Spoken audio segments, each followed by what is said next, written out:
Mobile app development கோர்ஸை பற்றி வந்து டீட்டெயிலாக ஒருத்தர் கேட்டிருக்காருங்க. ஸோ கண்டிப்பாக வந்து இதை பற்றி நம்ம பேசி தான் ஆகணும். ஏன்னா நானே இந்த டாபிக் பற்றி பேசணும்னு ஆசைப்பட்டேங்க. ரியாஸ் 00750 அப்படின்ற ஒரு தம்பி கேட்டிருக்காரு. ப்ரோ, நான் ஐடி டு ஐடி போகிறவங்க ஸ்டார்டிங்கே மொபைல் ஆப் டெவ் படித்தா ஈஸியாக இருக்குமா? ஜாப் கிடைக்குமா? எந்த மாதிரி மொபைல் ஆப் டெவ் படிக்கலாம்? ஸோ ரொம்ப ரொம்ப ரொம்ப ரொம்ப சந்தோஷமாக இருக்குது தம்பி. அருமையான கேள்வி கேட்டிருக்கேன். இந்த கோர்சஸ் எல்லாமே நான் இங்கே கண்டக்ட் பண்ணிகிட்டு இருக்கேன்றதை ஃபஸ்ட்டு சொல்லிடுறேங்க.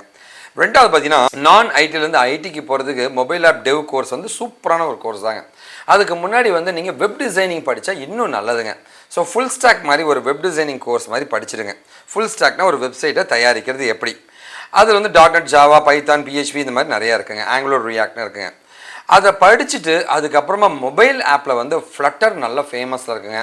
ரியாக்ட் நேட்டிவ் நல்ல ஃபேமஸ் இருக்குங்க. இந்த மாதிரி மொபைல் ஆப் டெவலப்மெண்ட்டும் நீங்கள் படிச்சிங்கன்னா, இதுக்கப்புறம் மொபைல் ஆப் டெவலப்மெண்ட் படிச்சிங்கன்னா உங்களுக்கு ரொம்ப பெட்டராக இருக்குங்க.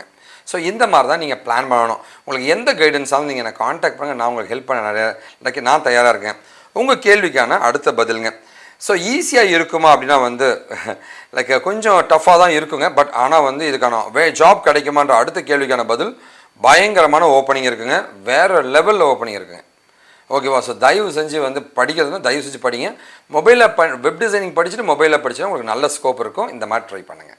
கண்டிப்பாக இந்த வீடியோ படிச்சு ஒரு பெரிய நம்பிக்கையோட இந்த வீடியோ முடிக்கிறேங்க. உங்களுக்கு எந்த கைடன்ஸாக இருந்தாலும் வாங்க, என்கிட்ட பேசுங்க. சென்னையில் மட்டும் தான் நான் இருப்பேங்க. இப்போ டீட்டெயிலாக பேசலாம். உங்களுக்கு என்ன உதவி நான் பண்ண தயாராக இருக்குங்க. நீங்கள் எனக்கு பண்ணக்கூடிய ஒரே ஒரு என்னங்க, நல்லதை பகிர்வோம், நல்ல சமுதாயத்தை உருவாக்கும். நாம் விழுந்தாலும் நம் இனம் வாழட்டுங்க. வாழ்க Tamil. This is Wikitechy and KaaShiv InfoTech. ஒரு நாள் இந்த சமுதாயம் ஒரு பெரிய நம்பிக்கையோட இந்த வீடியோ முடிக்கிறேங்க. நான் மாறிட்டேன், நீங்களும் மாறுங்க. நம்மளை சேர்ந்த ஒரு புது சமுதாயத்தை உருவாக்கலாம். அது நேர்மையான நியாயமான சமுதாயமாக இருக்குங்க. தமிழ்நாக வாழ்வோம், தமிழ்நாக இணைவோம். நன்றி, வணக்கம்.